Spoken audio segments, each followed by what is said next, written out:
get cracking. 10 seconds remaining.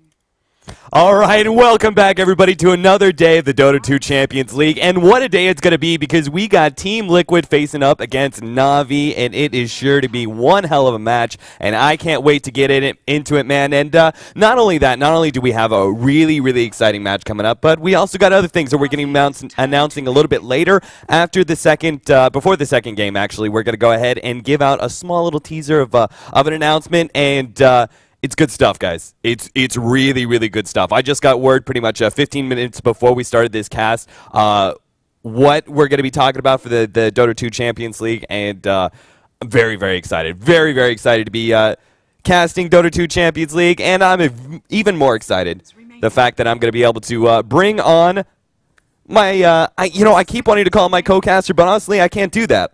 He's my play-by-play man. I'm going to be the co-caster for this one. I'm going to be controlling the camera, and I'm going to be providing the insight and the color that I do, but it's going to be Ayesee who's going to be doing all of the play-by-play for these matches. Ayesee, how's it going, man? That's going well. It's great to be back on the mic with you. We were supposed to have a D2CL broadcast yesterday, and that unfortunately didn't really get going because one of the teams, well, they didn't show up. But aside from that, just really looking forward to this series in particular. Team Liquid, they've been kind of up and down. They've actually been one of the most active teams throughout all of February so far. You know, we're at February 19th right now, and they've played 14 matches just in the last 19 days. So very active team. They've won about 10 of those 14. And, they look good at times. They look really damn good at times, but they do still have some things to shore up. On the side of Na'Vi, they're just kind of sticking with the pattern of playing 2 to 3 matches a week, give or take. And they've dropped a couple this month. Mostly that's been due to just stand-ins and the such. So looking ahead to this match as we really begin to get into the meat of the D2CL schedule. You know, this is where teams begin to separate themselves. And these are 2 very heavy contenders coming out of that second group. And lots riding on this match. I suspect by the time we get through all of the group stage, we're going to look back at this match and know that this was a rubber match, a match that does determine a lot. So both teams looking to bring their A game and looking to secure a win and improve their own standing. Yeah, this would definitely be big for Na'Vi. Of course, if they could take this, they pretty much ensure their standings. But Team Liquid, I mean, if they can take down the Giants of Na'Vi, it'll show that, like you said, they've been looking good. Sometimes, other times, they've kind of faltered, and specifically against some of their American brothers. They haven't had the greatest performance against some of the other Americans, and, at times, you kind of question, okay, Team Liquid, I know you're playing a lot, but what's going on, guys? And if they could take down Na'Vi, no one's really going to question exactly what their strategy is, how they're feeling right now. Pulling up the stats right now from Dota 2 Champions League, we got this awesome little graphic for Team Liquid.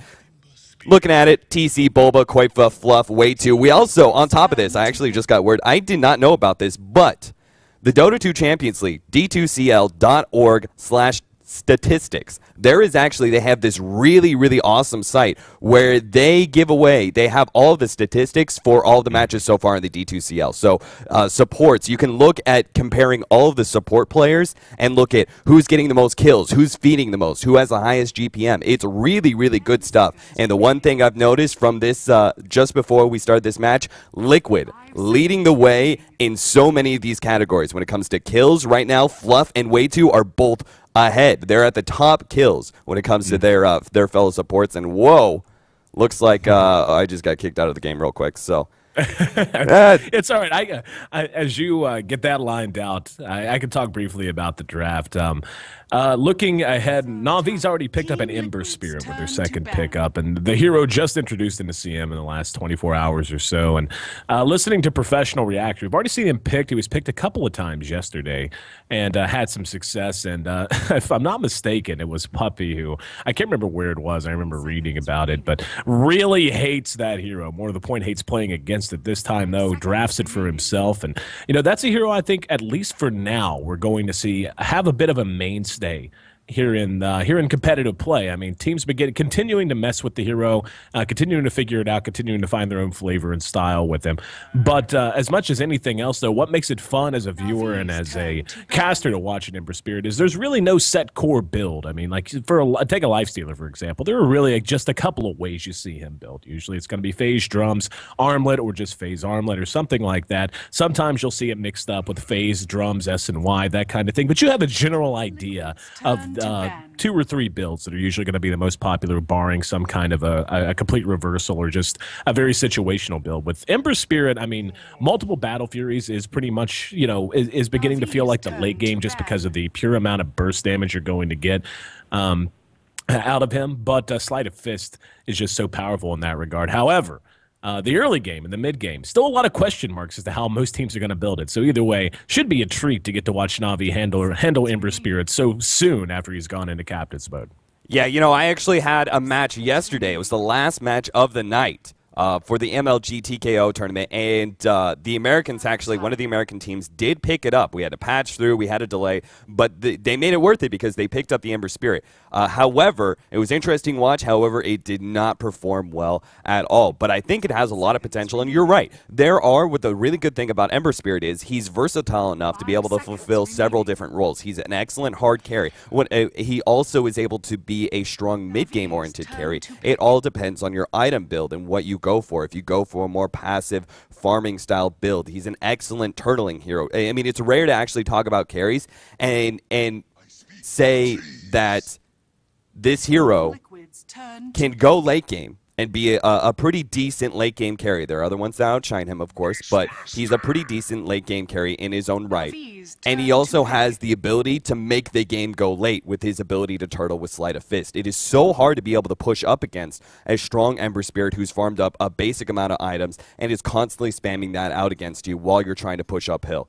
You combine that with any other sort of spam, and you actually have to commit every single time you go uphill, and that's very, very tough to do. You can't just sit back and siege down towers because all of a sudden Ember Spirit has taken down half your health with just a couple of Sleight of Fists. Yeah, and it works both ways as well in terms of being able to slow push. You can do that very well with an Ember Spirit. You put him with, say, a Nature's Prophet, for example. Wow, Sand King pick. I actually like that. We'll get back to that in a moment. But yeah, it works both ways. Like you said, he can turtle, but he's also very good at just locking you down and suffocating you with slow push. It's very tough to just kind of sit under a tower, sit back under your own tier 3s if you lose map control, and just weather that storm. One thing I love about Na'Vi's lineup as much as anything right now, though, and to tell you the truth, this goes for Team Liquid as well, and I do want to talk a little bit about what they've already drafted out with Tinker, Beastmaster, and Lifestealer based on what we saw the last time we saw Team Liquid play. They have a kind of a fun gimmick there. But both lineups are full of do-something heroes right now, be it supports, be it carries. These predominantly are heroes that want to be as active as possible from the 15-minute mark on in the game. So I think we can expect a lot of action. But last time we saw Team Liquid in action, they ran something very similar where you end up with a Tinker with boots of travel, you infest a Lifestealer into him, and then you have a Beastmaster Hawk that you can fly around the map as just a mobile drop station for an absolute bomb of pain in terms of teleporting the Tinker onto the Hawk with boots of travel. So a little bit of a gimmick already being shown from Team Liquid. I'm really anxious to see how Na'Vi is going to react to this. Yeah, this is a very, very fun type of draft because, like you said, it's a gimmick, but it's also a really, really fun strategy that dates all the way back to Dota 1. This actually used to be a strat that was picked up a lot. Beastmaster at one point in time was actually banned out frequently because of this strategy against certain teams. They were running it so effectively with so many different heroes, too. It wasn't just this, but specifically Team Liquid. What is very, very specific about this is you look at this and you think you already know the lanes. You're like, okay, Tinker is probably going to be mid, Lifestealer in that carry role, safe lane, maybe an aggressive tri-lane to free up Beastmaster, a safe lane solo. But for the most part, you look at the lanes, you identify mainly where they're going to be at. Like Beastmaster sometimes run as a mid, but then that leaves Tinker to pretty much try and do Ancients, and that normally does not work out well. So what it actually is Tinker's going to be running the safe lane, Beastmaster in the mid, and you're actually going to run a Lifestealer. Now, whether or not they actually choose to run an aggressive tri-lane, if they think it's going to be a solo off lane and Tinker can deal with it, they can definitely run an aggressive tri-lane. But last time, they were dealing with an aggressive tri-lane run up against them, and they went ahead and put the supports onto Tinker to make sure he picked up that early boots of travel, because Lifestealer is not actually essential in this strategy. He's not that big carry that needs necessarily to pick up that farm. All he has to do is just be able to pick up level 6, and that's really all you need. That's the wonderful thing about this, is because the lanes actually throw you off from the very, very beginning. You think you know everything about this strategy, and all of a sudden they're switching up the lanes, and then they're teleporting on you. It's really, really strong versus 4 protect 1 strategies, because this lineup is very, very good at being able to shut down one hero repeatedly. Now, Na'Vi have a little bit more versatile lineup, and something that's really, really interesting here is we're going to see a Sand King mid. Sand King is a core here, while we have Chen and Ancient Apparition being our 2 supports. So this is already shaping up to be a pretty interesting draft for Na'Vi as well.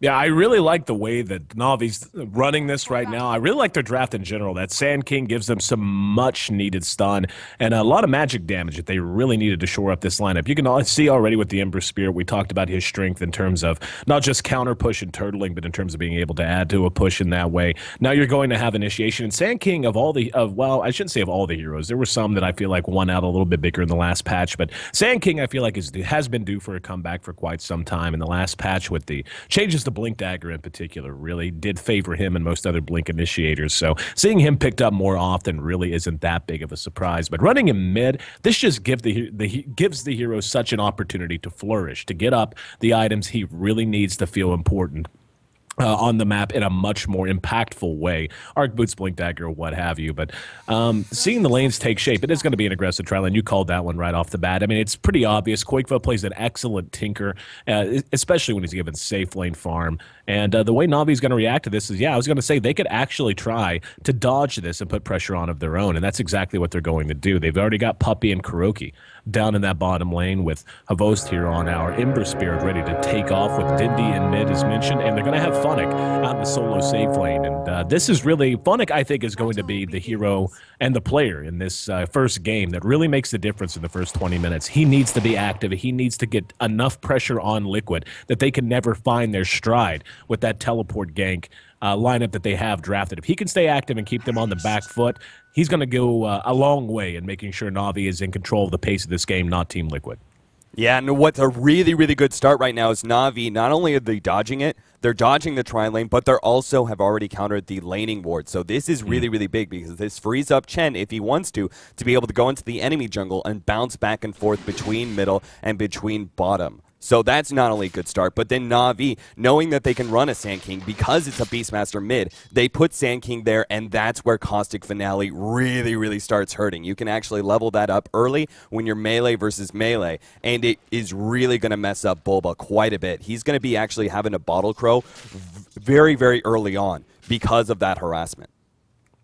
Here we go, Fluff making his way towards mid. Puppey's going to spot him. There's a Burrow Strike from the low ground, Stomp to follow, and this is going to be a very, very quick first blood as Dindy plus Puppey are able to secure the first blood. Really nice Burrow Strike from Dindy. Not the most complicated maneuver, but still just heading uphill to secure the stun. Bulba even going to eat a Burrow Strike as well as Chen drops a couple more wards and makes his way back into the jungle.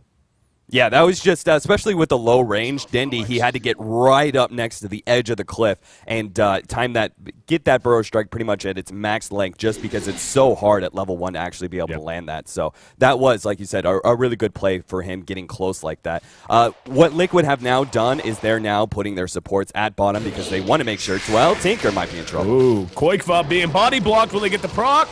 Yes, they will. Here comes Funnick. He TPs in, and one last swipe from our Ember Spirit makes it 2-0. You know, that's something we didn't even really talk about, is the way that the Ember Spirit does function with a lot of other heroes, foremost among them Ancient Apparition. Searing Chains with the lockdown, with the damage over time, so long as you can isolate yourself away from creeps that could possibly eat up those 2 charges.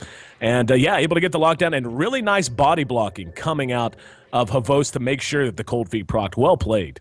Yeah, Havost has really been shining as the carry of Na'Vi for quite some time now. If you look at the statistics for just this tournament alone, he has been like way out ahead when it comes to kills. But we're going to see constant action at this bottom lane with the Chen just continually providing that lane presence. But they went ahead and put Quakefoot top, They're actually having Tinker go ahead. They can't have him against an aggressive tri-lane unless you have very, very defensive supports. And Liquid didn't really plan for that. They thought they had the lane presence to run an aggressive tri-lane against the defensive tri-lane of Na'Vi, and that was going to be fine. But Na'Vi's change up in lanes really messed up Liquid a lot. Oh, yeah, absolutely. And again, you know, it's not like Liquid has to play the one style we've seen them run this lineup with. I mean, obviously, it's a big strength that you drafted for yourself, but it is very dependent on getting ahead and at least staying even or continuing to maintain that lead. And already they're behind 2 kills, so they may have to try to play something a little bit more calm, a little bit more based on the idea of trying to catch Na'Vi with their aggressive style and make them make mistakes. But great start for the Ember Spirit, and already up to level 3, damn near level 4. Puppy's actually very active in mid already. He's got a Centaur set up behind the tier 1, so a dive on Bulba very likely on the way. He's not level 6 yet, and as Dendi pushes this lane in, he's got 3 points in the Burrow Strike, 2 in the Caustic Finale. They are going to go for it. Centaur actually a little late to the party, so unable to get any kind of a stun. Bulba makes it away safely for now. Yeah, this lane is so dangerous for Bulba, especially now that we're level 5. We have that long-range Burrow Strike plus the 2 levels of Caustic Finale, so every single creep that is popping is doing 130 damage to Bulba. That's really tough to deal with, so if he doesn't die, I'd be surprised. But bottom, we're having action.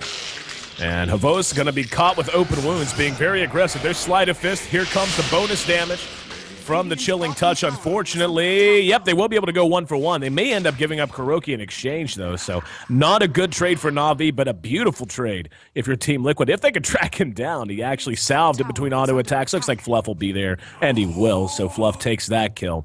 But nice turnaround, and, you know, that's the thing about Ember Spirit. As good as a hero can be, he can die fairly easily, and Havos just got way too far forward into this pull camp and got caught out with the Grave Chill and with Fluff's telekinesis. So Team Liquid on the board in a hurry. Koikva at top might be in trouble. Dendi with a haste room will land the Burrow Strike. Here comes the Epicenter just to guarantee a kill. And that's going to make it 4-2 as Na'Vi once again back up to double in Team Liquid. Yeah, it's just so tough to deal with a high-level Sand King. Being able to pick up a haste rune like that, you pretty much guarantee you're going to get a kill off of that just because Sand King is so strong once he hits level 6. And Liquid don't have many stuns to be able to deal with this. Right now, what they have is Beastmaster Ultimate and Telekinesis coming out from Rubik. Eventually, you'll have the Visage Familiars, but again, that's not really reliable. You need that sort of instant stun to be able to stop that Epicenter from going out, or else it's absolutely going to wreck Liquid because they already have a decently inherently mobile lineup to be able to adjust to the global teleporting that Liquid's going to be employing. You put in Blink Daggers, the Blink Dagger specifically up on the Sand King, that is going to be able to pretty much allow them to, if they see where the Hawk's going to be at, if they get any sort of heads up of where Liquid is going to be ganking, they can respond basically en masse force and just pretty much counter gank everything Liquid is attempting in the mid game. You see Bulba rotating over now. He's about halfway to level 7, has an ultimate at the ready. He's going to take a run at Kuro.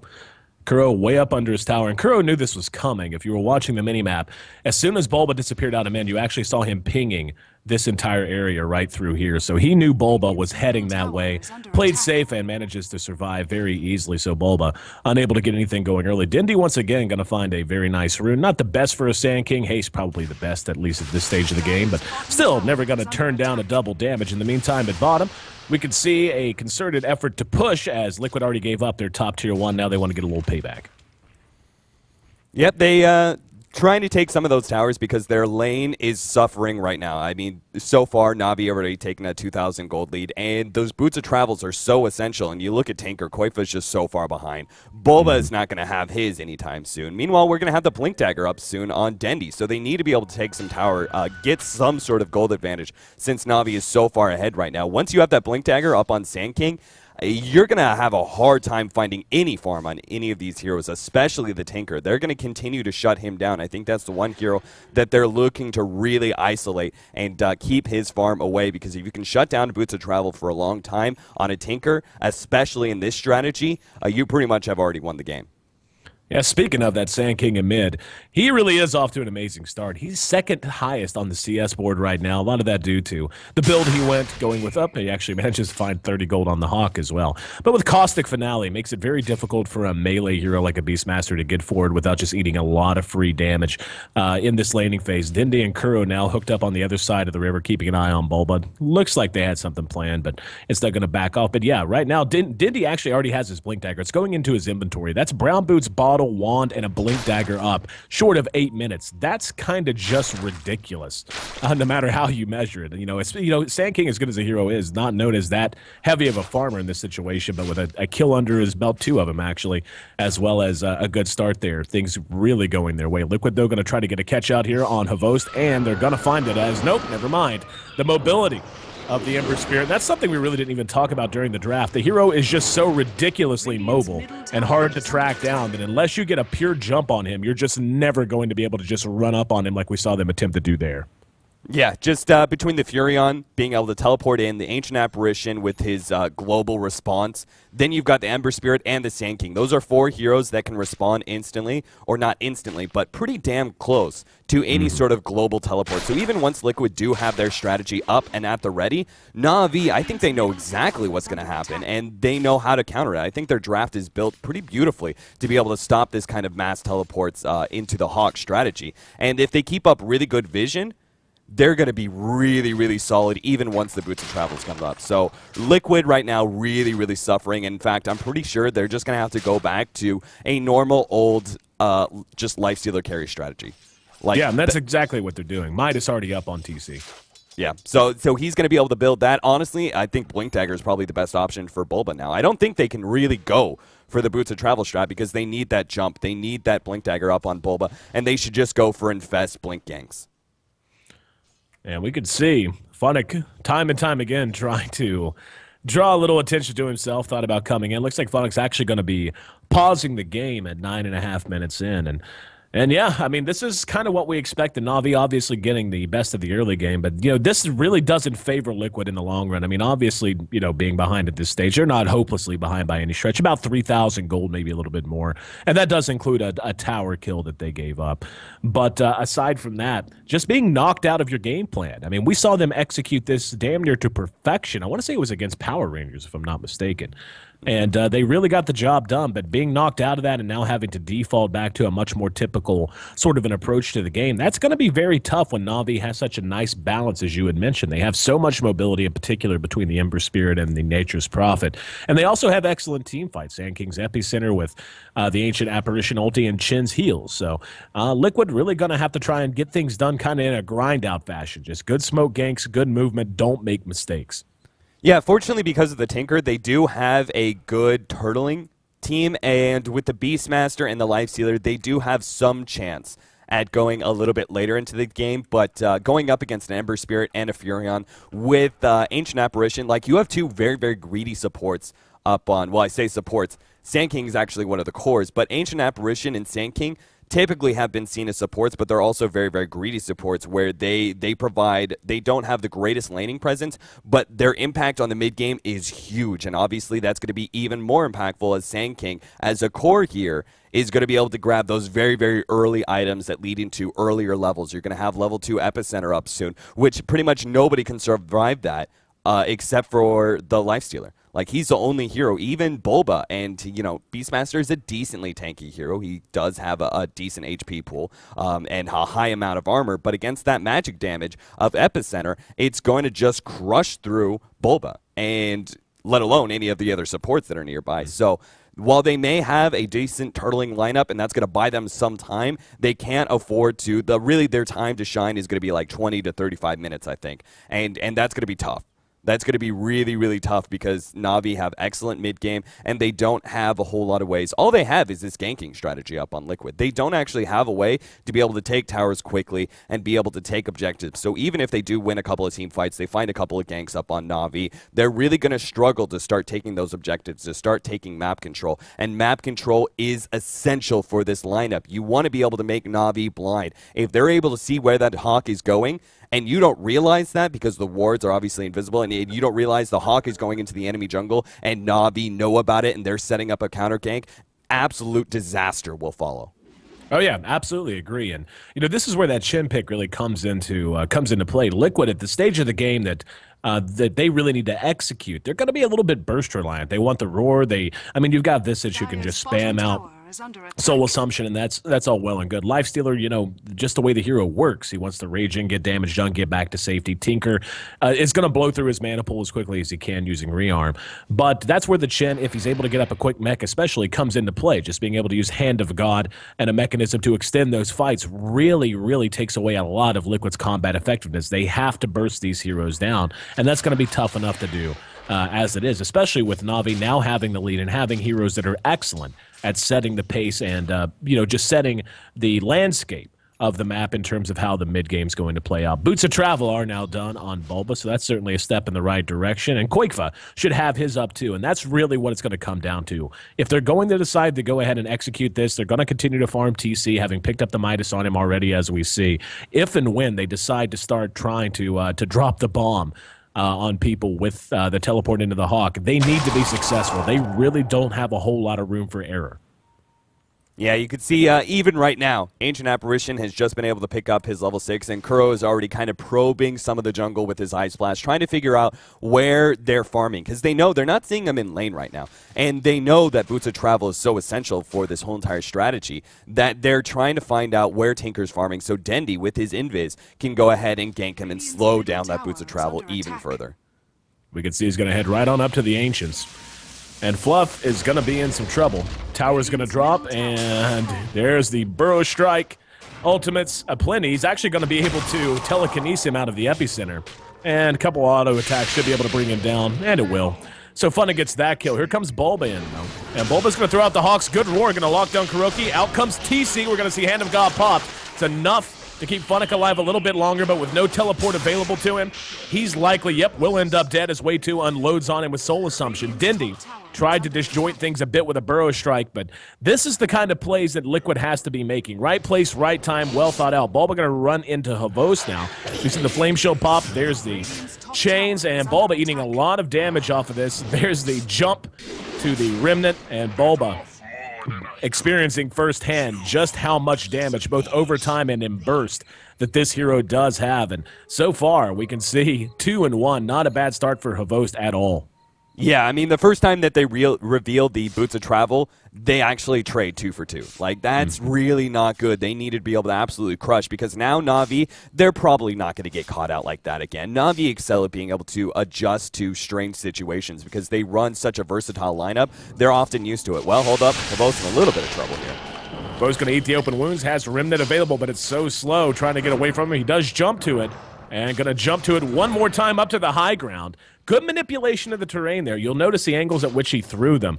Guaranteed that it would be a much longer path for TC to pursue him out once open wounds expired. And he manages to make it away. And, this is just one of those things that makes the hero so damn maddening, is he can fight very effectively early, but he has the escapability of a hero more known as late game farming in an anti-mage. He just feels that way, as if you want to lock him down, you need an item like an Orchid, or you need to just absolutely get the jump on him, or at the very least have a hero with a dedicated single target silence.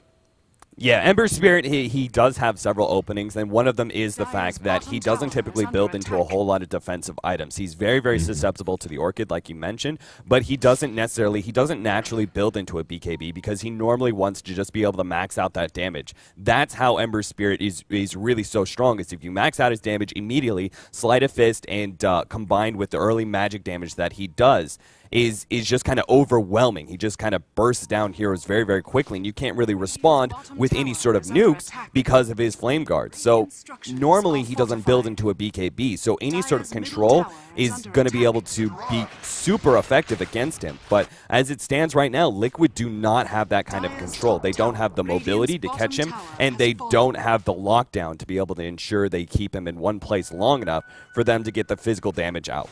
Dendi with yet another haste room, going to go looking for a target.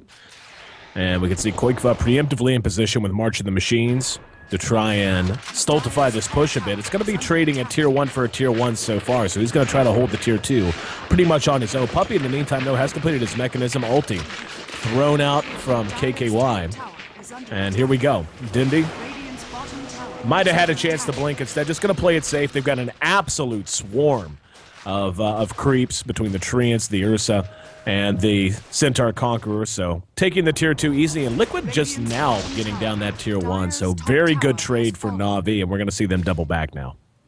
Yeah, it's one of those sort of situations where it's not the trade you want to make, but you have to. Like, that's Right. it was really Liquid's only option. And they may have to give up Roshan in exchange for a tier 2 if they can actually take the tier 2 fast enough. They don't have a whole lot of physical damage. Lifestealer does not do much damage to towers, and he's their main physical damage carry right now. So they may not even get this tier 2 off of Roshan. Yeah, and we could see TC already trying to cut the creeps, but like you said, they just don't have a ton of push right now. I mean, hell, Visage isn't even level 6 yet. We're at 15 minutes in, and still just a level 5, way too sexy. That's problematic. They're going to give up Roche for free, and probably, yeah, there's no way they get this tower down. Hell, they've got a glyph. They can go en masse right now if they feel like doing it. And yeah, Dindy's going to go back to the tier 3. Here comes another TP into the tier 2. That's going to be Havost. Havost going to work on Fluff. There's the roar onto him, though, and actually telekinesed away from the axes of Bulba. And let's see. Yep, he's actually going to try to chase him down. TC hustling with those phase boots. And there's the bolas. The chains, I should say. TC should be able to rage and TP away, but nonetheless, Na'Vi able to keep that tier 2 up, and only keep it up, but keep it up in good shape, sitting at 900 HP. And once again, not a good trade at all for Team Liquid, and the gold graph tells us this one's already beginning to slip away from them a little bit. They're almost 7,500 gold behind now, as well as having an Aegis in the back pocket of Vivos. Yeah, you want to talk about like the mobility of Na'Vi.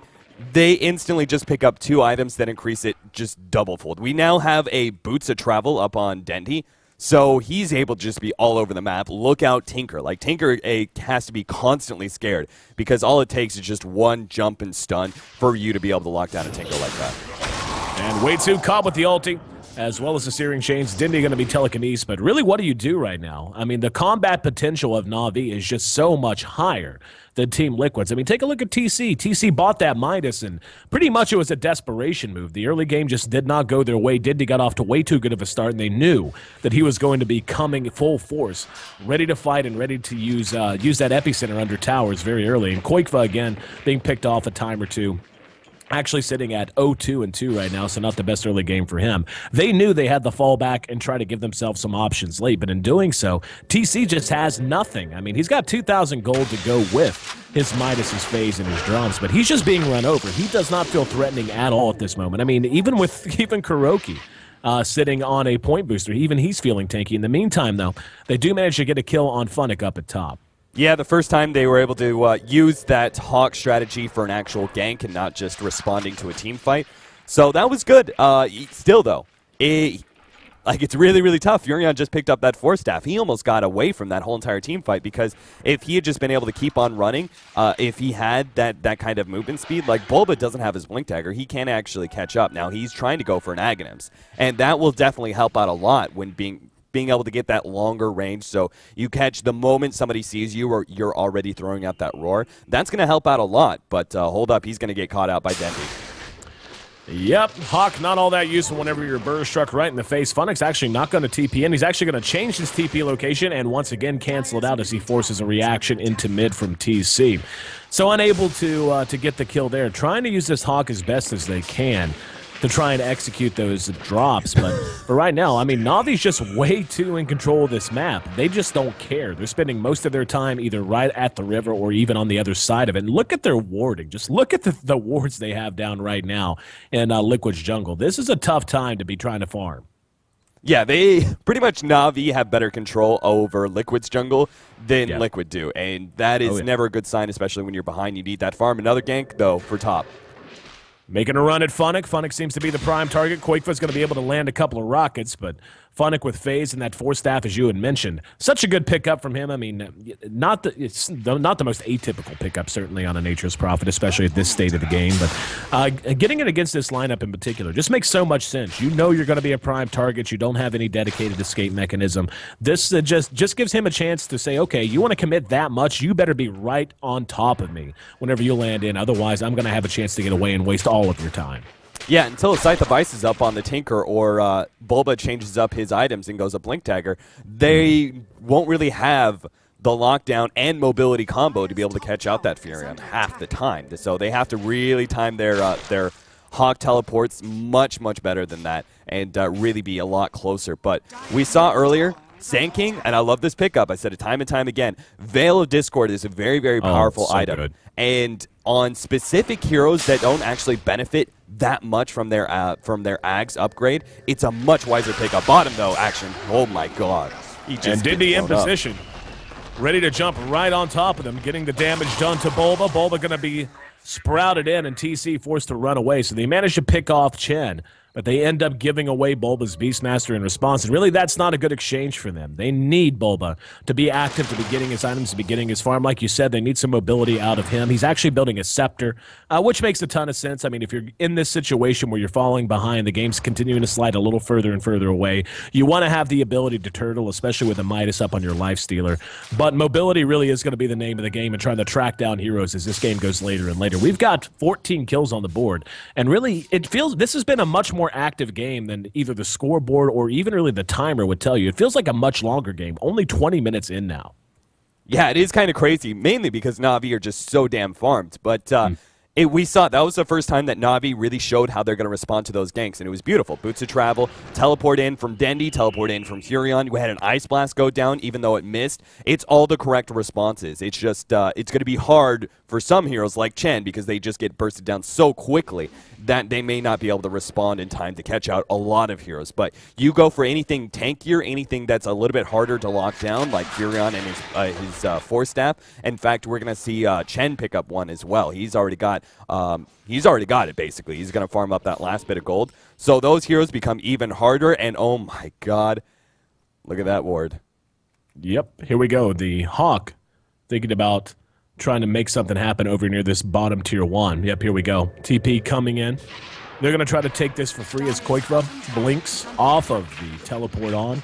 And they should be able to get this tower. Now, this is something else we haven't even really talked about. We talked a lot about the gank potential coming out from Liquid, but their ability to even use it to push with the Tinker is not that shabby either. So far, I'm really impressed with the way Liquid is holding this game together. They could have just kind of all in and gotten real panicky and decided to just make things happen, overcommit themselves to that strategy, instead delaying the game. Problem is, they're also giving time for Havos to farm. He's already picked up a Deso now to go with that early Maelstrom. Yeah, I like this build a lot more on an Ember Spirit rather than the Battle Fury build. I feel that Maelstrom, just a Maelstrom by itself, gives you the same kind of farming ability, but also really increases your ability to actually fight early on. And it's pretty essential, especially in situations where you don't think you're going to have a whole lot of grouped up heroes. And you look at Liquid, 3 of them are ranged. We have a lot of mobility on them. They're going to be able to stay decently spread out. So a Maelstrom is a little bit more effective in these fights when heroes are spread out rather than a Battle Fury, which relies on heroes to be grouped up. If you have something that is able to put heroes together, something like a Vacuum, something like an RP, Battle Fury you might actually consider. But Maelstrom, I feel, is just the superior item, and then going into that Desolator is just so tough to be able to deal with. Now Na'Vi are fully ready, I think, to go and start taking the last of the tier 2s, take another Roshan, and then go uphill, because with that Desolator, it allows them to, like you were talking about earlier, slow push in and just constantly harass Liquid until they find their opening. Koikva helping to split push bottom. Na'Vi actually didn't get anything out of that smoke. They broke the wrong way after their smoke was revealed. But in the meantime, TC with Koikva helping to push this in. Now, TC is finding a fair amount of farm finally, and he should start feeling much more lethal than he did just about 5 or 10 minutes ago, as he has picked up an S&Y and has another 2,000 gold to go with it. Bulba, though, he's got a haste rune. They're going to try to track down someone. TP's coming in. There's a Burrow Strike, and Dindy hooking up with Havos, way too sexy. Killed off Funix there to help as well. And Bulba going to be missed with the Sprout, so a little bit of a misplay there from Funix, and able to make it away. Because of that, he actually preemptively threw out the axes to try and cut himself a path. And the AA ultimate, actually not going to catch either of them. So Na'Vi manages to tally a kill, and they're going to push off of it, but Liquid still in a position to defend. I can't get enough of this this cliff ward. I remember this was a long time ago that someone mentioned this, but it's so rare to actually be able to use it. But it's very, very strong against 2 type of heroes, Tinker and Furion. those are the two situations that it's actually really, really good against, because there's so many times where both of the really mobile heroes use their blink daggers or use their teleport to put themselves in the trees like that. And so you may see Tinker get caught out by trying to use that area. But now instead of they also have, just because they have the Hawk, they also have the Familiars, which I don't think we've mentioned yet, which is another added bonus to their teleport strategy, because obviously the Familiars add an extra bit of damage, extra bit of lockdown, and they really need that right now, since Na'Vi are farmed up enough that they will be able to, one hero may not be able to survive through all that burst, but they'll be able to survive long enough for the rest of the team to be able to come in. TC rages and teleports out. Very quick on that, and so long as he's quick on the trigger, he'll be able to continue to play aggressive as he has, and it's worked out for him. He's picked up a fair amount of items. Koikva now picking up his scythe device as well. So Liquid, I feel like, has weathered this storm about as well as they could have. And you can see, it's tough against a team like Na'Vi that tends to play ultra aggressive, that tends to pick themselves heroes on which they're super comfortable, so they're very rarely in a situation where they don't know how to play out any given situation at any given point in the game, no matter if they're ahead or behind. To go against a team like that and not only stop the bleeding, but to actually get things going the right direction, as that lead has shrunk by about a third now, from almost 7,500 at its peak to about 5,000 now. That's really a testament to Liquid stabilizing this mid-game well. However, second Roshan of the game does drop, and it's going to be a free Aegis for Na'Vi as they smoke out of the pit and go headhunting once again. Yeah, they know this lineup is going to be pretty tough to try and go uphill against. Very, very hard to take down tier 3s, but they do with the Desolator now. They can quickly take down Roshan. They get the Aegis, and now Havos can be a little bit more aggressive. They need a pickoff, though. They really, really need to find something small, and maybe it's Koikva. Yep, Koikva, the little Tinker, in trouble, and a lot of damage being done, but Hand to God, excellently timed, as Havos took it down to about the last bit of his health. In the meantime, though, way too sprouted in. Dindy's there with the Burrow Strike. There was a telekinesis to try and disjoint things a little bit. Now Dindy goes into the Sandstorm. Here's Bulba going to roar him through the Sandstorm, and a return kill going to go the way of Na'Vi. If they can bring him down, he's so tanky at this point. He's actually able to Burrow Strike away. Sprout's going to be off the mark and able to blink back out into lane. Here comes Funnick just in case, but what a great escape by Dindy. So that ends up being a 2-0 exchange, and in the meantime, they're in no position to defend their tier 2. Yeah, that was just a really smart play from Dindy, but also the fact that he's also going that Shiva's, the plate mail just made it so they couldn't do any damage to him whatsoever. I mean, Sand King at this level is tankier than a lot of other heroes, because, TC's in some serious trouble. Top of the side device. Do they have the burst? He's going to be able to rage, but Infest, not even going to be attempted. Knew he was dead the moment he came in. Knew the burst was going to be too high. Here in mid, we're going to have a bit of a battle. So trying to track down Puppy. Rockets catch him right up the tailpipe. Scythe device used by Koikva. AA ultimate was actually stolen by Fluff, and they're able to use it to secure the kill with the help of a Koikva laser. Now the big reaction coming from Na'Vi as they charge uphill. There's a blink burrow onto Bulba. Bulba does not have his ultimate ready. 20 seconds yet. Will be sprouted in. Havost is there. He axes his way through those trees to try and find an escape path. Dindy has Burrow Strike. Nope, he's actually going to Epicenter, then go on top of him. So we thought we'd see just a blink and a Burrow, but instead making sure he secures the kill as efficiently as possible. 13-7, now the biggest lead of the game. Opened up by Na'Vi, and yeah, that gold graph, hang on, they're going to build on it too. Koikva caught with the scythe device, sprouted in. Once again, he does blink into the trees and should be able to TP away. Will blink one more time following the rearm and make his way back home. But Dinty, just a little tardy to the party, was about half-second late. But either way, again, the largest lead of the game, and Liquid, who had done such a good job of stabilizing this early and mid-game, now giving up a lot of ground. Yep, Na'Vi, they finally farmed up pretty much everything they need. They're now trying to finish off a Daedalus, so that means Havos can kind of almost kill one of those supports with just one sleight of fist, which is just kind of crazy to think about. But they are low health enough that Havos can definitely do with a good Daedalus hit.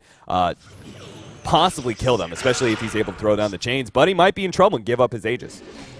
Caught out in mid and has the Aegis pod. Now they have probably got to be a little careful. Yeah, they're going to stick, actually. They've got TC inside, immediately jumping to his Remnant, which was elsewhere, and actually finds a haste rune on top of that, so able to make it away not just easily, but honestly, he could run back to base and back by the time that happens to expire. But they do get the Aegis, so sometimes you got to take your wins where you can get them. I can't believe he was actually able to get out of that situation because you know Koifa was sitting there with his Scythe of Ice just clicking, just spam clicking where Havos was going to come up.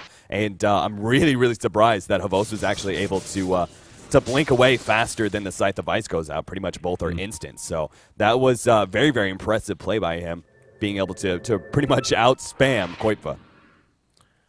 Na'Vi grouping to head mid now, and this is a fight. If they decide to just take a full 5-man, Funnick in the meantime is still farming, but of course can join the fight at any point. But Liquid's rapidly reaching that point where they're running out of fights to lose, for lack of a better way to put it. They haven't really had good control of their jungle for a long time. Their farm has suffered mightily. They have managed to get farm on Koifa and TC, and that's all well and good. But Funnick now, at 30 minutes in, the effect of the Nature's Prophet really being filled up at top. We could see, yep, Funnick was there, but it looks like he'll be able to stay safe. We did have some personnel from Liquid in the vicinity. But in terms of pure net worth, Funnick's now on top. Ember and Sand King are actually in the 4th and 5th positions with TC and Koifa in 2nd and 3rd. But it's a matter of execution at this point. Just the way these heroes match up, they have to rely on pick and push, at least for the moment. We can see that's in play right now as Koifa already has TC inside and Bulba. With his Scepter done, no Blink Dagger quite yet, but still having the Scepter War ready to go. They really need to focus on that kind of play style for at least a foreseeable future. Yeah, honestly, TC has been pretty impressive. The fact that he's wasted a lot of time trying to join in on these ganks, and they're going to go for Dendi. Dendi caught with the Scythe TC. It rubs out. Hand of God popped preemptively. They will be able to roar him down as well. Forstaff actually buys a little bit of time, almost able to burrow strike to safety, but ran out of lives that time and unable to escape. But yeah, that's what Liquid needs to do. In the meantime, though, they can't be giving up kills to Havost. At this point, Daedalus is only 500 or so gold away, and in the meantime, TC, surrounded by a sea of unfriendly faces, he ends up dropping for free. And it's, getting Dendi is a big deal, but whenever you end up losing a hero elsewhere on the map and then feeding TC, not only is it a loss, basically now you can't afford to lose any more fights. You have given up too much ground. TC's off the map for 54 seconds. He does have buyback if they want to use it. Don't know that that's going to be necessary, but Na'Vi's certainly going to try as they're forcing their way down bottom lane. Yep, Na'Vi. Now, they still need to pick off the Tinker, I think, is the one hero that they really need to take out because it's actually... I was going to go back to TC. His farming has actually been really, really impressive because he's doing so many infest ganks. At the same time, he hasn't gotten any kills. Like, he just picked up this kill for Dendi. That was his one kill that he's gotten the whole entire time. So the fact that he's ahead of Havos, who has picked up a ton of kills and has a really excellent farming hero, especially at this point in the game, where he's practically one-shotting whole entire neutral creep waves. If they stack up Ancients at all, which I haven't really seen them do a whole lot, Ember Spirit excels at being able to clear through Ancients very, very quickly. It's better with the Battle Fury build, but either way, he's extremely strong to be able to clear through neutrals like this. So I'm really, really surprised that TC has been able to keep that lead against him, especially since he's not just AFK farming. So much of his time is spent trying to sit inside of the Tinker and wait for these infest ganks. Yeah, and that's, a big part of that's the Midas. He did have a laning phase. We saw Havost up. Hang on. Lifestealer actually does manage to secure a kill on Funnick. Actually, no, they got Havost that time. But very well played that time by Liquid, and that's that's the kind of kill that they can get it. They're going to be in great shape now. Koifa even adding to his arsenal of damage for the most part, and this comes into play with what you were talking about earlier. The fact that Ember Spirit is not really a natural BKB builder; it's just not what you see him do. Picking up the Dagon now just gives them one more option in terms of bursting down not just him but the whole team of Na'Vi. As of right now, only one hero has a BKB, and that's Funnick. We might see Dendi maybe get one eventually. He's already got his Shivas up to go with the Blink Dagger and the Veil of Discord, as you had mentioned. But, just picking that item up at this stage of the game works for Koifa and is really going to lend them that extra little bit of punching power they need to continue to buy time for TC to farm. Yeah, and I think at this point in time, I've kind of criticized Ember Spirit's players as getting a little bit greedy when they build into their 3rd damage item. For me, that's a little bit too much. When you have the Maelstrom, good farming item. When you pick up a Desolator or you go for a Battle Fury build or anything else, that's okay. Yes, you need that extra bit of damage. But a 3rd item for me is getting a little greedy, especially if you're dealing with a team that has the jump. And now, like earlier, they didn't have the jump. But now that Liquid has that Scythe of Ice, really key item for Liquid, because now they have the Blink Dagger, Scythe of Ice up for Koifa, meaning they have the jump on Ember Spirit. And I looked away. I looked away for literally 1 second to middle and to check out an item. And already, Havos in that time got jumped on and was bursted down. It's just crazy because Ember Spirit has no health, and if you're jumped on, you have no defense mechanisms whatsoever. He really needs to pick up that BKB, I feel. Or even something like a Linken's is something to consider because you're having to deal with so many single-target disables. If you're able to stop just one, maybe you're able to get off your ultimate before the second one comes in. Abyssal done on the Lifestealer now, so TC basically, he's in fighting shape. I mean, with the completion of the Abyssal, he had the Basher up quite some time ago. Now having a dedicated form of lockdown to try to hold Havost in place long enough for him to be bursted down. You know, you talk about the Abyssal and the way it's going to work with the Scythe of Ice, and speaking of, Funnick ends up dead once again to the pain train that Liquid has been running so far. Roche going to be back up in about a minute and a half, and it looks like Na'Vi is probably just going to stabilize and wait for the next Roshan before they try to push it all. But, yeah, this is actually working out quite well for Liquid. Taking a look back at the gold graph, we can see for the second time, even though they continue to trail by quite a large margin, 10,000 gold, the advantage for Na'Vi, and even more than that in experience, it once again is heading in a Liquid-based direction. They are moving that graph slightly in their favor. So over time, they could end up making up this deficit and even taking a lead theoretically. Problem is, Na'Vi only really needs to win one fight, maybe two, to break their back permanently. Yeah, right now, Liquid, I don't think I really can give them credit for the strong enough late game. I think that Na'Vi, whenever there's a Fury on the enemy team, I automatically think that team just has the better late game because split pushing power going late is just unparalleled. Like, that is such a big feature of the Furion going into late game. It's not only he's able to farm up really well and he gets in all these decent items, but the reason he's actually a really good semi-carry is not because he's 6-slotted before other heroes, but because he has that mobility to be able to really abuse the fact that if you lose a team fight, you lose a Rax. And that's a feature of Funnick right now that you can't really say the same about Liquid. Tinker does provide a little bit of additional global power, and that if they do win a fight, they will be able to start pushing. They won't be able to take a Rax right away. So I still give Na'Vi the bigger advantage going into the late game, but that all depends on whether or not Ember Spirit continues to get picked off. Na'Vi, if Havos is going to be farming up on the enemy side of the map, they have to be protecting it at all times. Like, they have to have somebody. They have to have Puppey ready to throw down a teleport, ready to throw down a heal and his hand of God, because right now the burst and the chain disable is too much.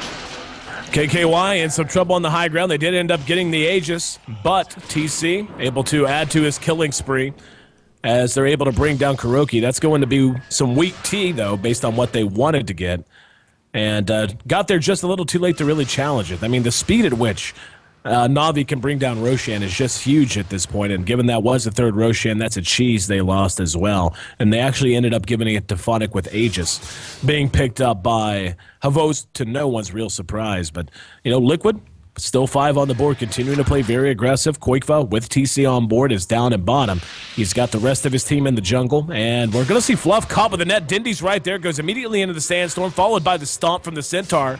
And with Funnick there to add in one last Scythe of Ice, they end up trading support for support once again, just as we see KKY respawn back on the map. So Na'Vi, even when they give something up, it seems like it's a 1 step forward, 2 steps back for situation for Liquid throughout most of this game. They're able to keep things together and able to even occasionally get things going in their direction, but it just never seems to last. Na'Vi just too quick to adapt. Yeah, one really smart thing that Liquid has done is, didn't mention it before, but Fluff picked up a pretty early gem. He picked it up about 5 minutes ago. And this is pretty essential for starting to really kill all of the vision of Na'Vi, because not only we've talked about how important initiation is, well, if initiation is so important, then you have to clear through all of the wards. Middle, they're going to pick off Havos once again. Yep, Havos loses the Aegis for free. And to tell you the truth, that's kind of an uncharacteristic mistake of Na'Vi. At this stage, they certainly know what Liquid's going to be trying to do. Up, hang on behind that. Bulba going to be sprouted in. Funnick's right there. Here's the AA ulti. They're going to jump right on top of him.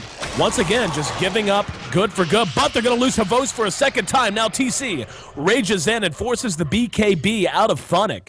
And what I was going to say is not really characteristic of Na'Vi to give themselves such a big opening. They had Havost all by himself in very clear, plain vision against this team that Liquid has been running, this team composition that Liquid has been running for an entire game, just being able to drop on heroes that show themselves and seem to be alone. They had no one around to react, and then they overextended afterwards. So they are going to try to do something with it, but with Koikva up and ready, there's really no way they can push here. This is just a flat-out win for Liquid. Yeah, right now Liquid are doing an amazing job picking off these heroes, and a big part of it is the fact that Na'Vi's lineup was built to be able to stop this mass teleports in the 25-minute mark. Now that we're getting into like a Dagon 5 is soon going to be up on Koikva, that's too much burst. Like, they actually kill the hero before Na'Vi can actually start teleporting in, meaning they don't have a meaningful response. Earlier, when heroes were taking a little bit longer to die and the Hand of God was actually more effective, now it's beginning to drop off. You don't really care that much about an extra 300 health, an extra 400 health as soon as he hits level 16. That's not that big of a deal. You can clear through that in another half second. So as those sort of things, that extra bit of survivability is really decreasing, and Liquid are getting deadlier and deadlier with their burst damage, Na'Vi can't respond fast enough anymore. The only reason they caught Boba there was the fact that he didn't have anything to cut down the trees, and his axes were on cooldown. He was stuck in that sprout pretty much for the full duration, and that's the only reason they made any good trade off of the pickoff in mid. Then, of course, Havost did die after that, thanks to some smart play from Koikva. Koikva's just playing amazing right now. Considering the way he was shut down, being able to pick up that Scythe of Ice was so crucial for this Tinker. This strategy in the late game. If Na'Vi had ended it, or at least controlled this game before that had happened, I think this would have been looking like pretty much a stomp. But as soon as that Scythe of Ice was up, it gave them so much more added power, especially in combination with the Blink Dagger. So they're doing a great job picking everyone off, and that's great. However, Na'Vi, as long as they stay a little bit more grouped up, I'm not entirely sure how Liquid are going to be able to find the pickoffs that they need. I don't think they can fight 5v5s, especially if Na'Vi knows it's coming ahead of time. When Ember Spirit actually is able to use his mobility, to use his sleight of fist in these team fights, it's going to really just crush Liquid very, very quickly. The problem is, Havost has yet to get that fight. Every single time, he's either been farming, he's been picking off heroes of his own, or he's been being picked off. Like, we haven't seen a 5v5 team fight for Na'Vi, which is what their team lineup excels at this point in time. Ice Blast is a really big factor, especially since we have that Aghanims upgrade. Oh, absolutely. I mean, you can see the items that are coming out for Na'Vi, and they're going in exactly the direction you're talking about. We've seen them give up a bit more than they should have with some ill-thought-out positioning. Havost, a couple of silly deaths. He's 6-3 and 5, so he does top the board, but still has given up more than he should have. But when you look at Puppey, he's almost got basically does have the pipe done now. That's a big item. Havost is about to have his BKB as well. Those two items in and of themselves, absolutely huge in trying to crack the tier 3s against this composition that Liquid happens to have. And, just talking about synergy and the way they're all going to work together, whenever you talk about that Veil of Discord, it's going to work extremely well with Flame Guard, for example. There's just so many ways that Na'Vi's lineup is now going to synergize as they get these items out. But in the meantime, I mean, Liquid, again, is giving themselves as good a chance as anyone could reasonably expect, given the way the early game played out. I mean, the gold graph has now been cut down roughly in half from the highest mark that Na'Vi had set. So Liquid, again, continuing that trend of, okay, we made a mistake. Let's not try to get it all back at once. Let's just grind. Let's just grind back all that golden experience we lost and hope for the best. And so far, it's working. I mean, it's 12-17. Na'Vi still controls a maintain. How about we try to talk a little bit better? How about we say that Na'Vi continues to maintain map control. There we go. That's what I was trying to get out. And the absolute pace of the game. But Liquid, again, like you said, tough team to crack if they can execute. They just are going to have to execute even more tightly now that these big items are coming out, notably the pipe and the BKB. Ayesee, you know what I was thinking when you were having that trouble? I was going, hey, look, AC struggles over his words sometimes, too. Oh, he man. is human. Look at that. Lack of sleep. And Puppey put to bed real quick as Liquid manages to catch him out just a bit further. Now we're going to have Funnick trying to react. He's going to pop the BKB. They're the Centaurs to stomp him down, but now TC roaring back onto Funnick. He's going to be bursted down, and Kuroki caught with Koikva's Big Dagon. We're going to see the BKB used by Havost, and the epicenter lands from Dindy. He was actually side device, but it doesn't matter. They're able to turn that fight completely around as Funnick has bought back as well. In the meantime, in mid, Fluff and Way2 trying to push in that tier 2. And Funnick there not in time. And Fluff will be able to make it away, though, eating a little bit of damage on his way out. So Na'Vi, once again, gives up a bit of ground, but Liquid ends up giving up even more. They lost the two most important heroes in their composition in that fight, Koikfa and TC. So Na'Vi, they did force a buyback out of Funnick, though. So at the very least, forcing them to strain a bit to get a little reprisal. Yeah, that is pretty unfortunate that the buyback is going to be on cooldown, but at the same time, if this gives Na'Vi enough control of the map that they're able to secure the next Roshan, so the Aegis and the cheese that is going to be going their way, it'll definitely be worth it. Liquid, I haven't seen the Rosh timer come back up just yet, and we're about to see the circle finish, and we'll see how long it is till it's up. But if it's a longer Roshan, Liquid will be able to push out a little bit more, and perfect, just perfect for Liquid. It's pretty much the longest Roshan you can get. So they're going to have time to actually be able to respawn, take control of the map, and they should be contesting Roshan because it's a huge factor for this Ember Spirit. Now, he does have his BKB, so he does have some defense, but that's not going to be able to protect him from the jump initiation, and that's really the biggest power of the Liquid right now. So that's something to keep an eye on, and ooh, interesting. We're now going to see Ethereal Blade picked up. Now we're seeing all of the big luxury items, anything on the board that is able to increase the magic damage you output, Sand King is picking up. Yeah, and this is really what they need to do. And, a TC with Rage, obviously, on the Lifestealer, he does have Infest to get him out of some trouble in the right situations as well. He's tanky as hell, 2,500 HP. He's got his Assault Cura stun, S and Y, so on and so forth. Probably be looking for a heart coming up next. But, Rage only lasts so long. And Na'Vi, as mentioned, this goes all the way back to the first 10 minutes when we were talking about the strengths of this Na'Vi lineup. They have an excellent team at extending fights, and that's a great way to deal with Lifestealer's combat efficiency. So Na'Vi, with a lot of tools in their cabinet to try and make this late game hard on Liquid. But again, Liquid is right in there, man. They continue to trail, but it's down again to 6,000 gold. The experience still pretty handily in Na'Vi's favor. But as we come up on the ultra late game, getting up towards 50, 60 minutes, those metrics start to matter less and less. And it just simply comes down to decision making. And if I'm honest, the fact that Liquid has managed to keep this game within a reasonable reach and maintain it in winnable status, even if they have been behind, I think their decision-making has been great, and we're going to see once again Havost engaged upon. But, beautiful play from Dindy, using the Eth blade to try and bail him out. There's Koikfa using the Dagon to blow him up again. They get a return kill on Bulba, and TC now sprouted in, but Funnick, has to back up. Here's Dindy popping the Shivas and Burrow striking on top of him, so they end up bringing down Havost. But this has really just been the tale of the tape for Liquid so far. Make a good play, get caught trying to retreat, end up giving up more than you got. Yeah, that was pretty much the only thing that Dindy could do there, and it was perfect throwing down the E-Blade, but of course you just leave yourself susceptible to that big old Dagon, and I'm sure if Havost was being like, oh, thanks, Dindy. Oh, thanks, Dindy. That's now I'm taking a full Dagon 5 with extra damage to the face for it. But I was going to mention, Koikfa has one of the most important pickups right now for Liquid, which is a BKB. Koikfa grabbing BKB is really, really important because of the fact that Tinker, because initiation matters so much, it's going to be on Dendy most of the time to interrupt the Tinker in team fights. Tinker is a little bit too deadly if he's left just uncontested. So Dendy really needs to be the one trying to blink in and get the stun. And usually that's all it takes. It's just one blink stun, and all of a sudden you're able to get the rest of your team to be able to follow up on a Tinker. And that's what makes him a little bit harder. He may be this really strong late-game hero. However, he has so much potential, but it's easily crushed by just one strong stun. But Koikfa being able to pick up this really late-game BKB is going to be able to stop that a little bit. If he's just fast enough on his reactions, he'll be able to pretty much be uncontested in the first couple of team fights. Speaking of uncontested, this could potentially be another uncontested Roshan. Koikfa's actually going to be able to get a kill even though he was caught out. Dindy simply doesn't have the attack strength to bring him down in response, so a free kill onto Funnick even as he was sprouted in. But Na'Vi, once again, looking to take a very easy Roshan. We're actually going to see another kill for KKY. As, Roshan ends up dropping in the meantime. Sheez is left in the pit. That's going to be Kuroki who ends up picking that up.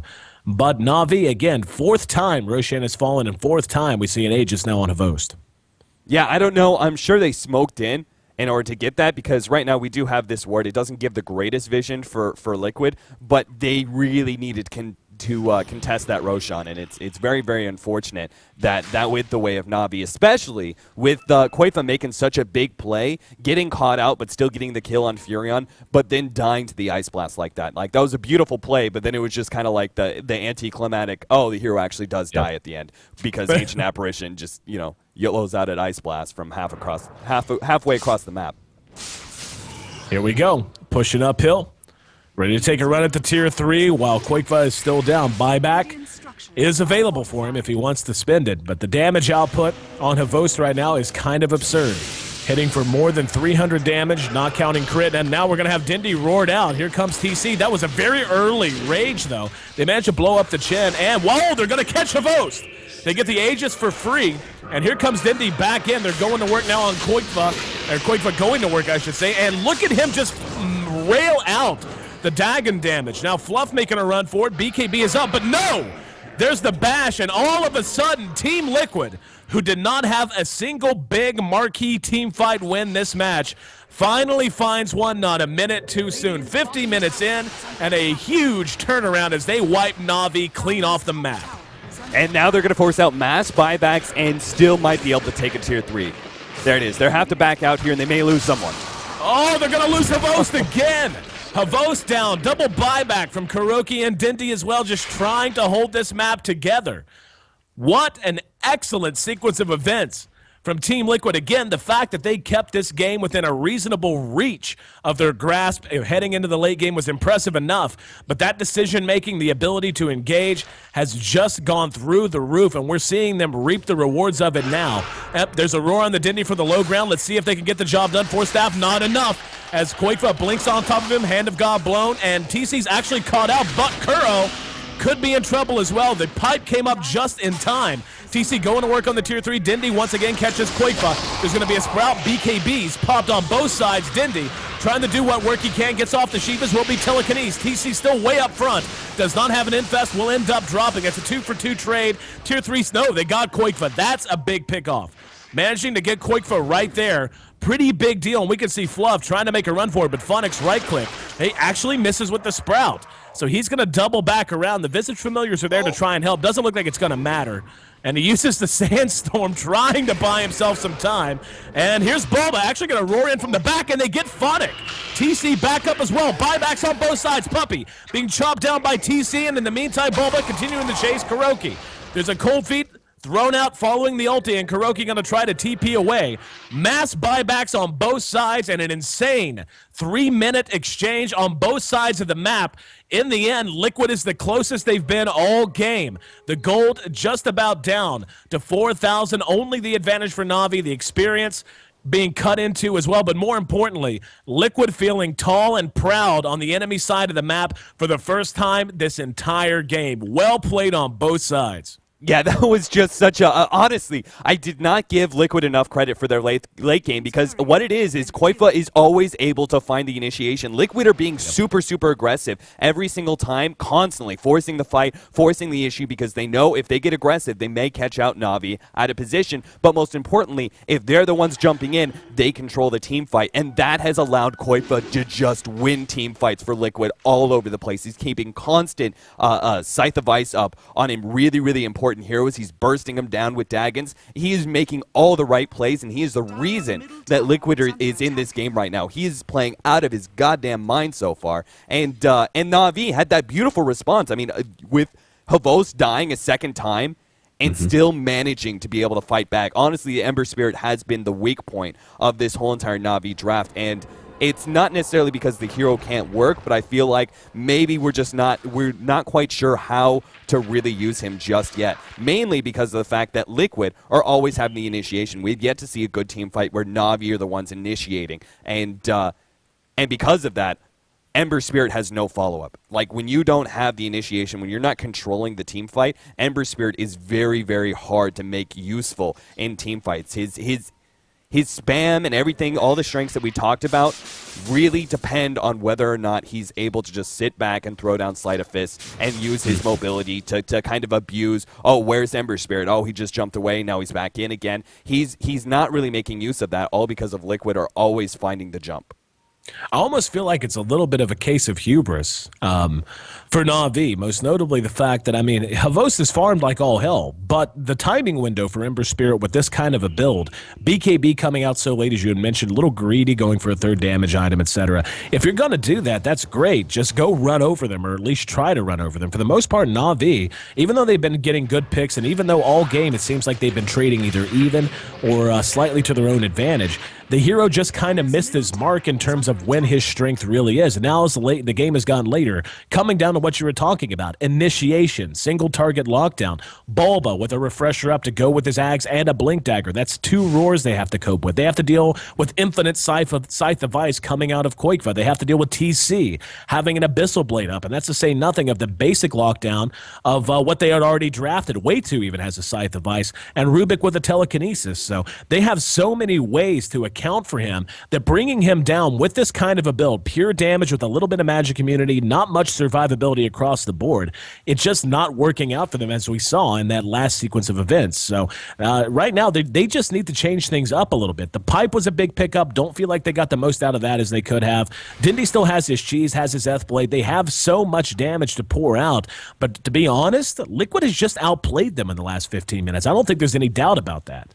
No, absolutely. When you have a over a 10,000 gold lead, you look at the win rate of teams that are that far behind and are actually able to make the comeback. It's very, very few teams who can make it, because most of the time that is just simply being outplayed. And to actually come into this game saying that Liquid was going to outplay Na'Vi is just kind of, you just kind of be dumbfounded. Yes, you expect Liquid to rise to the occasion and contest Na'Vi, absolutely, but to say that they're absolutely outplaying them is just feels so weird to say, but I think it's absolutely happening. They're always being able to control the team fights, and that's such a huge issue. Now we're going into late game. Like, normally we don't see past the 55-minute mark. It's a rare situation that only happens in like 1 in every 10 games where we get past the 55-minute mark, and now we're going super late where Ember Spirit, I mean, already he was sort of a hero that hasn't really been tested a whole lot into what he can do, but seeing him this late game is going to be interesting, because again,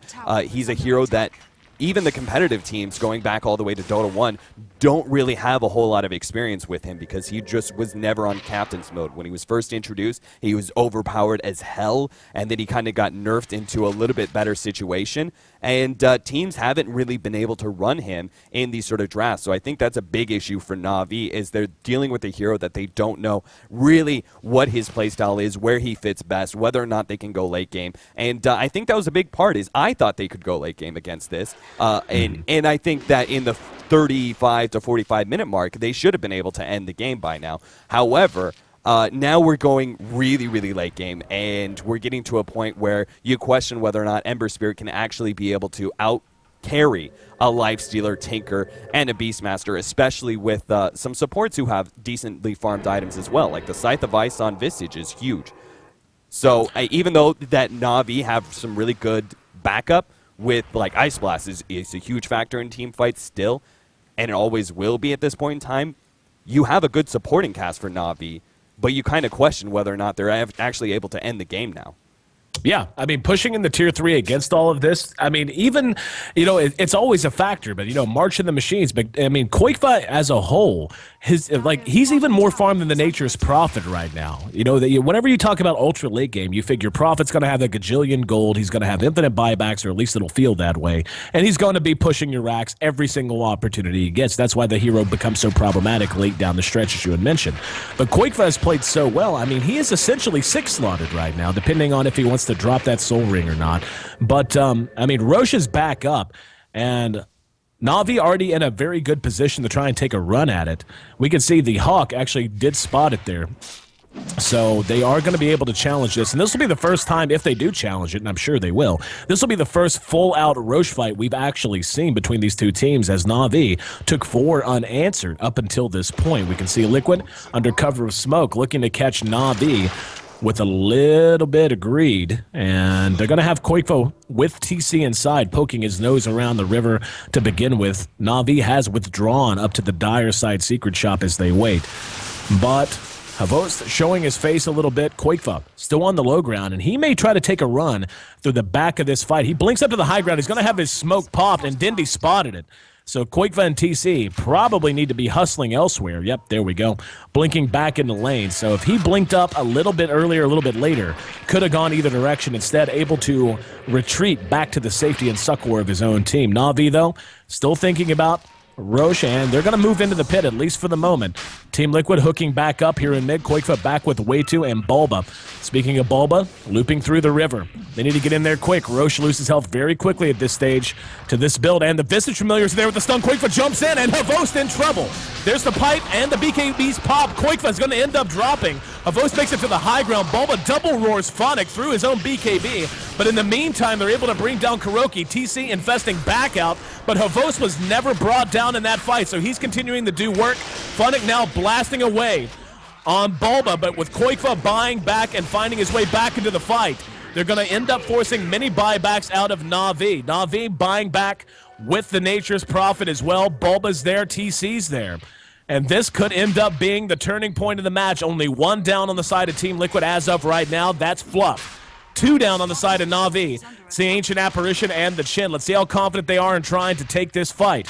They retreat back to the high ground while Na'Vi continues to sit in the dire side secret shop. Roshan at about half health, so both teams come away with bloody noses there, and it's not over yet. Still continuing to set their heels and try to figure out how they can walk away from this with an Aegis. Oh, God. Koikfa's just in such a good position to jump. Oh, jumps on Havost again, and there's Dindy. Catching him out. Oh, he's actually going to be caught with the Abyssal. Dindy forced to try to make his way away. He's going to be Scythe of Ice. Can they bring him down? They will. So another big kill for Liquid. And Liquid finally might be in a position to take their first Roshan at the game at 61 minutes in. In fact, yep, Na'Vi just pulls back, licks their wounds, and Havost has got to be feeling really impotent at the moment. He just has not felt like much of an influence in the last 15 to 20 minutes. Yeah, what a big factor in a lot of these super late game team fights is basically who can, because you're pretty much on the same gold front, right? I mean, you look at the gold graph, even if it was like 8,000 to lead of Na'Vi or to Liquid, it wouldn't really matter that much because a lot of the main heroes are 6 slotted. A lot of their extra gold is going the way of buybacks. Supports are getting, you know, some important items that help their survivability or maybe a single disable, but it isn't that big of a deal as it compared to mid game. I mean, 10,000 gold is much more important than it is 60 minutes in. So what is a bigger factor in a lot of these team fights is who can bring more numbers, because it's just a clash of the titans, people just smashing up against each other. But who can bring more numbers to the team fight? And that's Liquid, because of the fact that they have this build with mass boots of travels, with TC, Koikfa, and Bulba all having boots of travels up on them. And then on top of that, they actually have the minions to be able to teleport directly to a team fight. So even if Na'Vi, with Havost and Dendy, both having boots of travel, and Phonic being able to globally teleport, two of those heroes depend on being able to teleport into a team fight for a creep. And they don't have that. If Chen doesn't have his creeps up or something like that, they won't be able to teleport directly into the team fight as compared to Liquid, who have so many different things. They have the Hawk, they have the Boar, they have most importantly, the Visage Birds, which are a big factor in the team fight. All of those things are much harder to kill. So if Na'Vi don't have the ability to teleport to Chen creeps directly into a team fight, Liquid should be able to win it every single time when it comes to a buyback battle, because they're just able to instantly respond. Koikfa is the biggest example of that in the last team fight. Instantly came back in, popped his BKB, and was going to town on all of Na'Vi, just being able to lock everyone up. And how do you adjust to that? Like, when you take out a Tinker, you have to have such good communication to go, Tinker's back, and he's in X part of the map, let's go get him. Because you're so focused on being able to spread out and kill out those other heroes. You had Havost trying to chase down some supports, trying to kill the Beastmaster, and all of a sudden the Tinker, who's in the Roche pit, is blinking in and disabling him. Like, you have to have supreme, pretty much perfect teamwork to be able to deal with this kind of mass buyback teleport in strategy.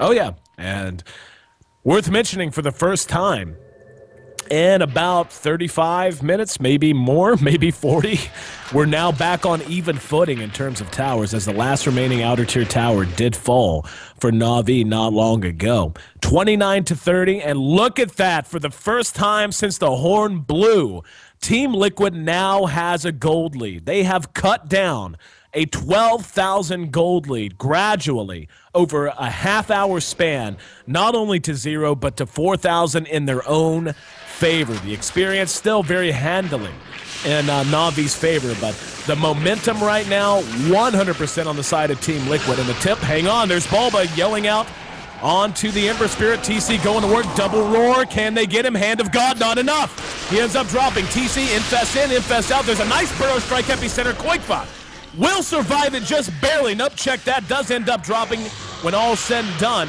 Here comes Dindy looking for payback on Fluff. Fluff waiting on some help. In the meantime, the rest of the fight rages behind us as Na'Vi reacting, catching out TC, who's able to teleport away. But they did end up getting Koikfa. And picking off Koikfa, even though Bulba had already spent his ultimate twice. Still getting him, getting Koikfa, though, that's the big pickoff.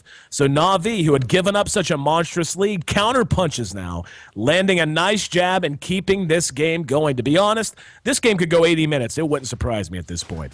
Yeah, this is just absolute crazy back and forth. But the biggest thing has been the fact that the supports on Na'Vi, they're pretty much doing all of the work. Like, Havos is an excellent carry and everything else, but he's not really making this Ember Spirit work. Every single time he's been picked off, and it's pretty much because, like, Ember Spirit is a bigger factor, I feel, than Lifestealer in a 5v5 situation if he's able to actually hit people with his sleight of fist, and he's better clearing through supports. But Lifestealer is an excellent, he's a good carry, but he's an excellent anti-carry in the fact that he locks onto one hero and he destroys them. That's exactly what Liquid did beautifully, is they let TC get onto Havos, let him go, the rest of them backed up, they backed away from the Ice Blast, they backed away from the epicenter, kept their distance, and just let TC do his work. They killed Havos, and then they tried to go in for the team fight. But Na'Vi, having those very, very strong supports, still able to make the team fight work despite the fact that Havos was already dead, did nothing for the team fight, and did not have a buyback to contribute. Just look at how scared of Koikfa they are. Koikfa responds, and yes, they're waiting on creeps, and that's all well and good, but for the most part, not even willing to play too far forward. Koikfa, in the meantime, is shoving in that top lane once again, will be back and ready to fight, and this is just the problem that they face. Koikfa still has his buyback. Bulba's buyback actually expired just a few seconds ago, so he's going to be able to buy back so long as he continues to keep his gold banked away. But at this stage of the game, I really feel like it's Liquid's game to win or to lose. I mean, yes, you can talk about the metrics and all that, but it has to do with the way these heroes are now functioning. Koikfa, such a big factor as we talked about all game. They have so much lockdown. Funnick certainly is a big factor in his own right. Even picked up a Lincoln Sphere, which he can use to help out the Ember Spirit and so on and so forth. But just look at Na'Vi. I mean, this is a team who spent probably the first 30 minutes of the game on the other side of the river, and now, as soon as all five are up from Liquid, they have to pull back. They have to make sure they run as groups and stay very close to each other just because of how much kill potential this Liquid squad has and how big a loss it'll be if they end up losing one or two more heroes. Yeah, this is something that now that we're getting, again, into the super, super late game, we're seeing item pickups that are very, very out of the ordinary, but it's interesting to talk about. For example, a big one right now is Puppy, who does have a diffusal blade specifically meant to be able to kite around the Lifestealer as much as possible. As soon as the rage down, we have an additional slow with that purge to be able to hold him up and be able to keep him out of the team fight as much as humanly possible. I don't think there's anything specific that he's really going to be using purge for, just aside from trying to kite around the Lifestealer. In other interesting pickups is we're now getting another Dagon, a really late game Dagon, but it's going to be up on way too sexy, and it's because he doesn't have a whole lot else to build into. He decides he's going to add on to the additional burst that Koikfa's already throwing down. So the faster that they can burst a hero with combined Dagon 5s, the better. Because you pretty much have almost like 2,000, 2,500 burst magic damage coming out from one Dagon from Wave 2, and then 2, maybe even 3 Dagons from Koikfa. And big pick on Havos. Havos picked off once again as he was roared out by Bulba in that bottom lane. And the teleports were there, but they, honest to goodness, hardly even needed it. And now this is pretty much disastrous. Havos doesn't have buyback. He's down for the full 80 seconds. And Liquid if they're able to crack this Tier 3, may be able to execute what has to be considered one of the biggest and best comebacks of competitive Dota so far in 2014. Here we go. Koikva, locked and loaded, has TC inside, and they're beginning to set up shop near this Tier 3 mid. Funix there, as is Puppey. Dindy playing far back. Kuro far back as well. And this all comes down, yep, they're going to pop the Lincolns on Funix. But just look at Koikva, the mass march of the machines, keeping this lane permanently pushed. They may try to crack it now off of this creep wave, and they will. Koikva getting into position. Here come the birds. There's a Sprout, and he actually manages to steal the boar away from Bulba. 35 seconds until Havos is up. I'm actually really surprised Liquid hasn't committed more to this than they have. With the mass mobility, with so many blink daggers and so many force staffs, etc., you'd think they'd be able to swarm them, but instead playing much more cautiously, and we'll see if it ends up costing them. Yeah, right now Liquid, they know that they're so close to being able to win this game, but they don't want to make a fatal error. And they've already shown in the last 15 minutes that they have basically they have all the right plays to be able to let Na'Vi go ahead and regain map control, or at least a little bit of it. They don't have to go all in just yet. So if they feel like playing cautious, I'm all for that, because they've already shown that as Na'Vi start pushing back out with Havost, and especially since the fact that they know that Havost didn't have a buyback there, and it was long enough. Like, it wasn't because of the timer, it was because of gold. Havost has no gold right now, and this is really, really bad. He has to actually spend time farming up. If he goes into another team fight where he dies like this and he actually has others dying behind him, this game's over. Roche Pit, once again the focus. Koikva still has TC inside, and neither team willing to commit. We see the pipe was popped from Puppey, so that's going to be on cooldown for about a minute. And let's see if Liquid wants to try and blink uphill like we've seen them do once already. We can see the Greater Hawk already being used to scout around, and Na'Vi very well aware that any tree line could end up being a point of initiation for Team Liquid, withdrawing all the way back out into lane. Koikva with TC poking their nose into the pit. Na'Vi up on the high ground trying to just hope that Team Liquid makes a mistake, comes uphill, does something.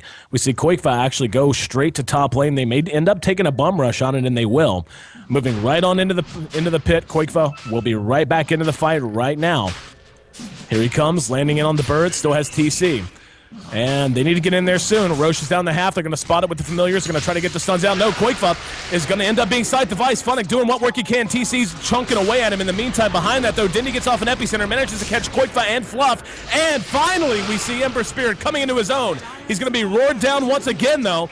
And two buybacks coming out from Liquid. Ember Spirit is down for good. Kuroki blown up by that mass magic damage burst, the two Daggons and the laser from Koikva, and way too sexy. Just way too much to cope with.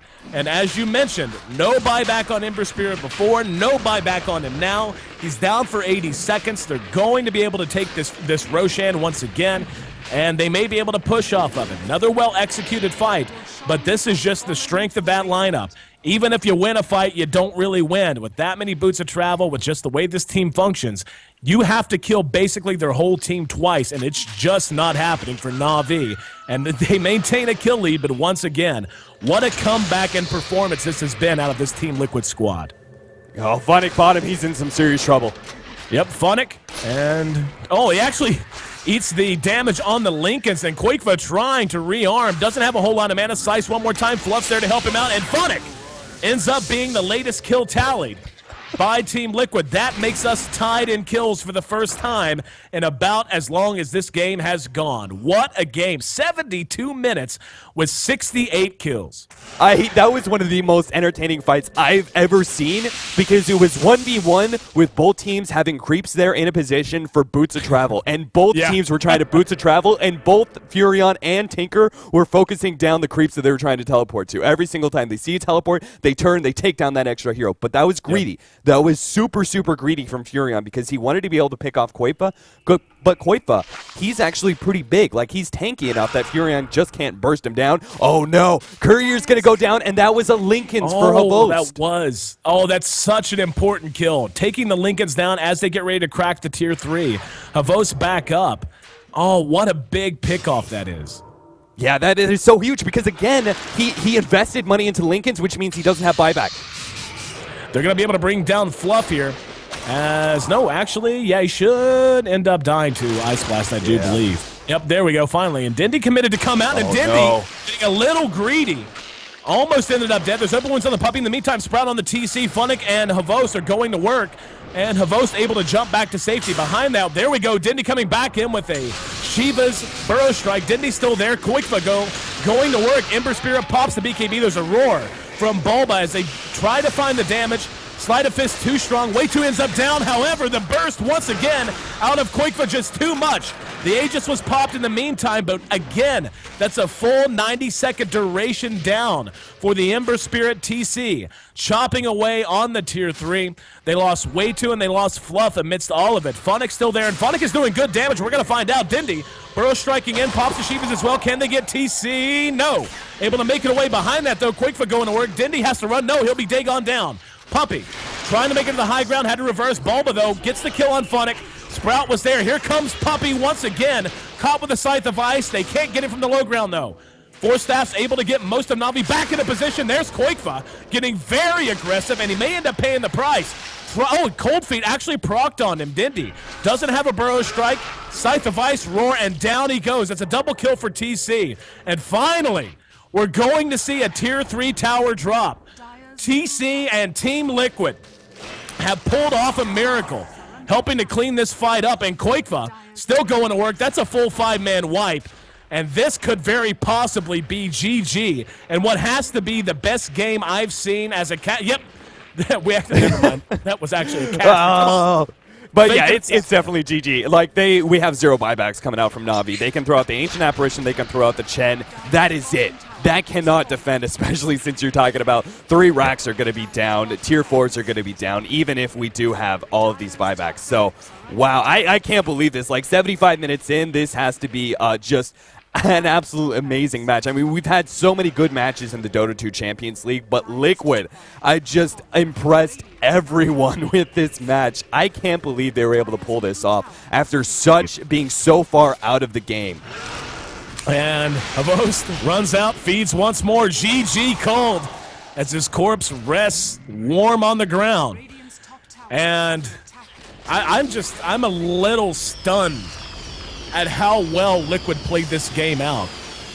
And by the time this game ended, they actually held the biggest lead generated by either team. 76 minutes, the time it took. Looking at the final box scores, I mean, no surprise. It was on the back of TC's Lifestealer and Koikva's Tinker that they were able to hold things together. Bulba, though, very quietly, a 1-7 and 29 box score for him. And he played phenomenally well as well. But, you know, Na'Vi, it's hard to even pin down the moment they lost their momentum. And we actually see that Havos finished in the negatives, 10, 12, and 10 for him. But it's hard to pin down exactly when they lost momentum. I think, though, the moment the game really swung out of their control was when Havos fed that second Aegis, whenever he just gave it up for free. Yeah, there was definitely a number of Havos pickoffs that were pretty much deadly for Na'Vi. They couldn't then try and end the game. They lost control of the map. Another big pickup was the fact that they waited long enough that Koikva was able to grab his Blink and his Scythe of Vice, which then turned into like mass daggoning people and mass controlling people down over and over and over again. And there were just so many times where Liquid outplayed Na'Vi. I don't think you can really put it down to just one factor, because there were so many times where Na'Vi still, even after getting picked off, they still had control of the game. They still had everything they needed to be able to end it, but they just couldn't. They just kept getting picked off over and over and over again until Liquid finally had a big enough lead to be able to do full-on 5-on team fights. So I think it was just Na'Vi never being able to push in once we got into the late game. They had enough control. They just couldn't quite end it. They kept misplaying. And Liquid did absolutely everything, and they pretty much played it perfectly, being able to capitalize on every single mistake that Na'Vi made and just continue to get those pickoffs. And Koikva has got to be the MVP for this game. He played just the most amazing Tinker I've ever seen. But that's going to be it for this, guys. This was one hell of a match, and we've got even more coming out. That was just game 1. We're going to have a short little break, and we do have some stuff to talk about as we get into game 2. So we're going to have a commercial break, and we will be back with game 2 of Liquid versus Na'Vi.